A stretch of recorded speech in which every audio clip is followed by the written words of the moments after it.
नमस्ते बच्चों, कैसे हो आप? अच्छे हो? बहुत अच्छा। तो बच्चों आज हम कौन सा विषय सीखेंगे? हाँ, हिंदी विषय। H for Hindi. तो बच्चों जैसे कि आप सबको पता है कि हिंदी भाषा को सीखने के लिए हमें हिंदी स्वर और हिंदी व्यंजन सीखना ज़रूरी है। और स्वर हमने सीख लिए हैं और अभी हम व्यंजन सीख रहे हैं। और हिंदी व्यंजन में हमने क से कबूतर, ख से खरगोश, ग से गमला, घ से घड़ी, च से चरखा, छ से छतरी, ज से जहाज, ज से झरना, ट से टमाटर, ठ से ठठेरा, ड से डमरू, ढ से ढक्कन, अण से कुछ नहीं, त से तरबूज, थ से थर्मस, द से दवात, ध से धनुष, न से नल और प से न से नल तक सीख लिया है। तो अभी हम क्या सीखेंगे? हाँ, अगला व्यंजन प से पतंग। तो चलिए देखते हैं प से शुरू होने वाले कुछ शब्दों के चित्र। ये कौन सा व्यंजन है? प से पतंग। और ये क्या है? पतंग का चित्र। बच्चों अभी उत्तरायण आ रही है, आप सबको पतंग उड़ाना पसंद है ना? ये है प से पतंग। प से पपीता, ये है पपीता। प से पहिया, ये क्या है? पहिया।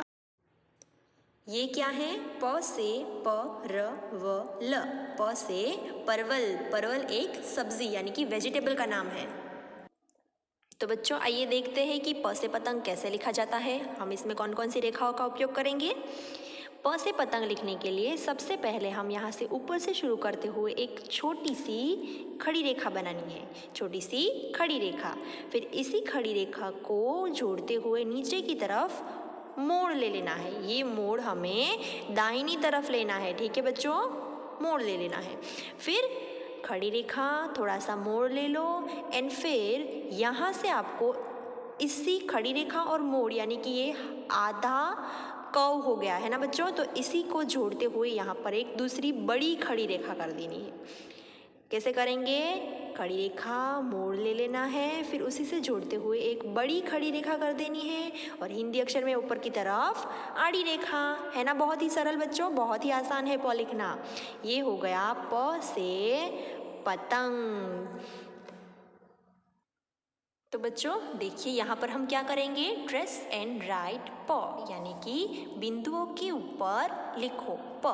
तो बच्चों बिंदुओं के ऊपर प से पतंग कैसे लिखना है ये मैंने आपको सिखा दिया है। तो आपको इसी प्रकार से इस पूरे पन्ने में बिंदुओं के ऊपर प से पतंग लिखना है। ठीक है? तो बच्चों अभी इस पन्ने में हम क्या करेंगे? स्पीक एंड राइट प, यानी कि बोलो और लिखो प। प से पतंग। देखिए यहाँ पर पतंग का चित्र है ना? तो बच्चों प से पतंग बिंदुओं के ऊपर लिखना हमने सीख लिया है, पर यहाँ पर हम पहले एक बार पुनरावर्तन करेंगे। चलिए करते हैं। पर बच्चों अब जब भी हिंदी की पुस्तक में कोई भी अक्षर लिखो तब आपको इन रेखाओं का ध्यान रखना है कि आपको हमेशा दूसरी रेखा से शुरू करके लिखना है और अक्षर को रेखाओं के बीच में ठीक से लिखना है। ठीक है? तो चलिए प से पतंग कैसे लिखते हैं? आपको दूसरी रेखा से शुरू करते हुए एक छोटी सी, दूसरी रेखा से लेकर तीसरी रेखा तक एक छोटी सी खड़ी रेखा बनानी है। इसी खड़ी रेखा को तीसरी रेखा के नीचे की तरफ से एक छोटा सा मोड़ ले लेना है। जैसे मैंने आपको बोला था, हमें एक आधी वक्र रेखा जैसे कर देना है। जैसे ये वक्र रेखा होती है बट हमें इसकी सिर्फ आधी कर देनी है। ठीक है? और फिर यहीं से दूसरी रेखा से इस मोड़ को जोड़ते हुए एक बड़ी खड़ी रेखा, आखिरी रेखा तक बड़ी खड़ी रेखा कर देनी है। ठीक है? और हिंदी अक्षर में ऊपर क्या बनाएंगे? एक आड़ी रेखा। है ना? बहुत ही आसान। तो चलिए अभी लिखेंगे यहाँ पर बिना बिंदुओं के। आपको यहाँ पर दूसरी रेखा पर एक और दो बिंदु दिए हैं, है ना बच्चों? तो हम पहले बिंदु से शुरू करेंगे। क्या बनाएंगे? एक छोटी सी खड़ी रेखा और इसी को यहाँ से थोड़ा सा मोड़ ले लेंगे और फिर इस मोड़ को जोड़ते हुए इसके पास हम एक खड़ी रेखा बना देंगे इस प्रकार से।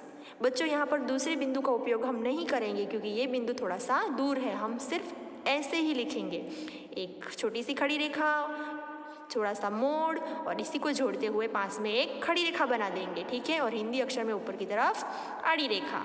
चलिए एक बार फिर से देखते हैं। खड़ी रेखा, थोड़ा सा मोड़ ले लो और उसी से जोड़ते हुए एक दूसरी खड़ी रेखा, ऊपर आड़ी रेखा, प से पतंग। तो इसी प्रकार से आपको ये पूरे पन्ने में बोलते बोलते लिखना है। क्या बोलेंगे? प से पतंग, प से पपीता, प से परवल। ठीक है बच्चों?